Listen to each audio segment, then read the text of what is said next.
guys? It's your boy DMD, and I'm here with my buddy Bryce, who got first place today at our locals playing Runick Plunder. Discuss this deck. Dog, okay, Runick Plunder is probably like the third best Runick variant. However, I think it's like actually pretty decent because of the fact that you can kind of just ensure that you're drawing those Plunder names, and Blackbeard is also just absolutely insane. I love this deck. I thought I'd bring it to locals, and I'm gonna bring it to regionals next week, and hopefully I can have the same result. That's fair. Alright guys, let's get that list. Alright, so first up we got the Runick cards. I run 1 Smiting Storm, 1 Dispelling. These are the worst ones, and you will absolutely side them out in pretty much every matchup. However, they are like actually pretty decent just generically and going first. Just extra names. Then we've got my favorite Runick card, probably Slumber. So Slumber is a 3-of here. Slumber is just very nice because you can activate it at any point, and at worst, it's just a summon card. You can summon a Runick off of it. Then next up we have 3 Destruction. Destruction is crazy. Get rid of your back row. Just very nice here. Flashing Fire, also a 3-of. I mean, you kind of gotta run all of the Runicks at 3 if you want to have like consistency, you know. Freezing Curses at 3, you know, my favorite probably by far, besides Slumber, because it is just, it's so much dopamine to resolve, honestly. Just the monster negate. Then you've got 3 Tip, because, I mean, it's Tip. It's insane, you know.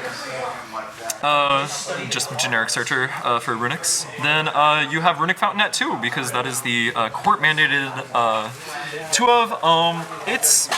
It's decent, you know. I'd not run it at 3 personally. I think 2 is great. It's Fountain. It is Fountain. So that is the Runick package.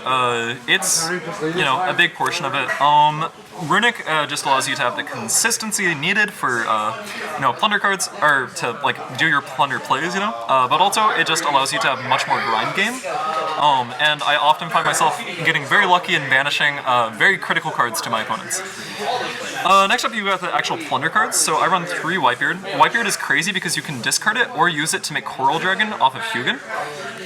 And Whitebeard, when it goes to the graveyard, can summon a Plunder from deck. Also, it has the quick effect to tag out, so it's a great captain. Then next up, we have 3 Golden Hair. Golden Hair is like kind of bonkers. It's also a tuner. It's one of your 6 tuners in the actual deck. It's really useful for making that Coral Dragon, those Jord plays, etc., etc. Next up, I run 2 Bluebeard. A lot of people only run 1 Bluebeard, but it's a great extender, and additionally, it acts as kind of consistency because when it hits the graveyard, you can get rid of those like really annoying, like pesky extra board breakers and stuff like that. Next up, I run 2 Black Eyes. Most people would run 1. However, I think at 2, it's very nice for a grind game. Also, it can still be used to make the Blackbeard. And then finally, 1 Redbeard, because it's the worst one, but it's still a really good summon off of Whitebeard. And additionally, it can sometimes come up with kind of hard making the Plunder monsters. Next up we have 1 Shipyard and 1 Booty. Those are your searches. Shipyard definitely conflicts with Fountain a lot, so you only really want to run it at 1, and then Booty is just bonkers. It's so much follow-up, plays around Dark Ruler, plays around pretty much most of the things that are going to be problems for you. The next up I have the Non-Engine. I don't run any hand traps except in the side deck, kind of inspired again by the top 32 slot at YCS Raleigh. We have 2 Forbidden Droplet, 2 Cosmic, 1 Feather Duster, and 3 Evenly Matched. I just really like that ratio. I can't really explain why. It's the same ratio as the guy from the 32 or the top 32, but he really cooked with it. Honestly, it's pretty good. It is a clean 40. So next I'm gonna get on to the side deck, or the extra deck. Sorry, my apologies. Big difference. Yeah. First up, we have, of course, 2 Blackbeard. Blackbeard is going to be able to, you can use any Plunder plus any other name to make the Blackbeard. Blackbeard is a quick effect tag out into an attribute that your opponent controls or is in their graveyard in terms of Plunders. So you either have Morik, which I run 2 of, Bran, which I run 2 of as well, Jord, which I run 1 of, or my favorite Plunder, Liss, which I run 2 of. So, getting into those really quickly, Liss is really nice at 2 because you can, you're gonna go through 2 Liss almost every single game. Just because it's such a good card. I mean, it's a monster negate and then a search, and then it can special summon Plunders from hand or spell trap zone. It's literally a custom. It's so nice. Jord is absolutely great for combos, and also, little known fact, when your opponent special summons, you can get a ton of resources by, if it's equipped, special summoning a Plunder, and regardless of if it's equipped or not, adding a Plunder from deck to hand. Then you have Bran, which is a quick effect spell trap banish. This is crazy against Tempai. I mean, you get rid of their field spell every time, along with the effect of destruction and cosmic. I mean, you're probably not going to have a very hard Tempai matchup, not to mention the fact that Runicks are just very nice for stalling the battle phase. Next up you have Mowerk, and Mowerk is of course going to be your monster banish, and then searches for a Plunder Patrol spell trap. It's crazy. I mean, it's the Dark.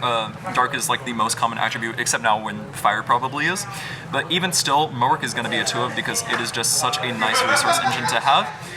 Also, it can act as protection if you make it the normal way, as an overlaying, but regardless, you're probably going to be summoning any of these off of either Whitebeard, Redbeard, or Blackbeard. So next up on the second part of the extra deck, we have three Hugin, sorry. Hugin is really nice at 3. You're probably going to go through all 3 again, because it helps you not only get your Runick Fountain into rotation, but it can also protect you from things like Lightning Storm, Harpy's Feather Duster, and various other cards. I find Lightning Storm isn't that big of a problem, because a lot of times you're putting a token onto your opponent's field, and you're summoning all of your monsters in defense position, so they don't have the ability to have no face-up cards. They can't like attack into you. Also, evenly matched is not really an issue, because it's really hard to get rid of a token and also have no cards on field. So the Hugin just protects you from like the occasional like Raigeki or Dark Hole or Harpy's Feather Duster. Next up we have one Jerry. Jerry is just very nice. It's recursion, and then also it acts as a level 4, which you can use to make Baguska, everyone's favorite card. Baguska is really good in this deck. I would replace it with an SP optimally, but I don't have SP currently. But I still find Baguska is like an actually very appropriate card. It helps you win pretty much every game that you're going to be under Shifter, because most of the decks that are running Shifter kind of heavy lose to Baguska, besides... Here you go. Thanks. I would probably run the SP over it, but I mean, honestly, Baguska is a very, very solid second best option. So this deck is relatively budget if you guys want to pick it up. And finally, we have Coral Dragon. Coral Dragon is crazy because you can summon the Hugin and any level 4 Plunder tuner, make the Coral Dragon, and then you can use another Runick spell. And since Coral Dragon is a tuner, you can use it plus another Hugin to make the actual Jord. Not to mention, it's just an extra draw, so you can be drawing upwards of like 4 to like sometimes 8 or 9 cards per turn. It's pretty decent. So I love Coral Dragon in this deck. It just feels so good. That's the extra deck. Pretty much all my hand traps are in the side deck. In fact, all of my hand traps are in the side deck. The side deck I think could be tailored a lot better. I would optimally be running like Thrust plus Herald of the Abyss, because that allows you to out Noir, yeah. Noir or the Raid Raptor towers if you're playing against Raid Raptor somehow, which is definitely your hardest matchup. But for various decks, I have 2 Nibiru, 2 Ash, 2 Talents, This is 2 D-Barrier, this is a side deck. 2 Infirm, 1 Change of Heart. This should be 2 Ghost Ogre, but I couldn't find it last minute, so I ran a Veiler. Sorry guys. And then finally you have, last in the main deck cards, you have Rivalry. So Rivalry, you can summon a Fiend monster to their field and then flip Rivalry on their turn. You're much more likely to draw it if you're going to be drawing like 8 cards per turn, you know?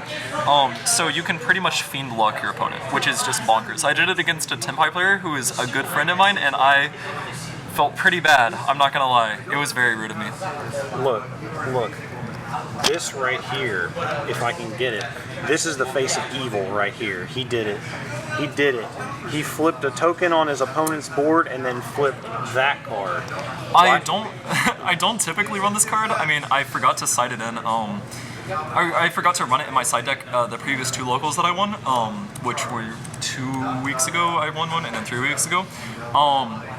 It's really good. I mean, you should probably be running it, sadly. I mean, if it were banned, this deck would still be good, but like, it's just such an auto-win card that like, you kind of have to, you know? Yeah, Konami hit Floodgates by putting them all to 1, but they made it worse. Yeah. Because then they're just sacky 1-ofs. Yeah, truly. And then finally, we have the next saddest, most cancerous card of all time. Munin. This wins you in time, bro. It gains 1,000 during the end phase. It almost came up today. Otherwise, it didn't come up because I was finishing my games too quickly. Damn, flex. Yeah. But jokes aside, it did almost come up, but I ended up tying the final round because of the fact that I was not able to resolve the Hugin. He nipped me. So always summon your lesson learned. Always summon your Hugin during or your Munin during the in phase if you're gonna That's be going fair. for that. I hope you guys enjoyed that video. It's me at DMD, and thank you, Bryce, for the profile. And your boy's out.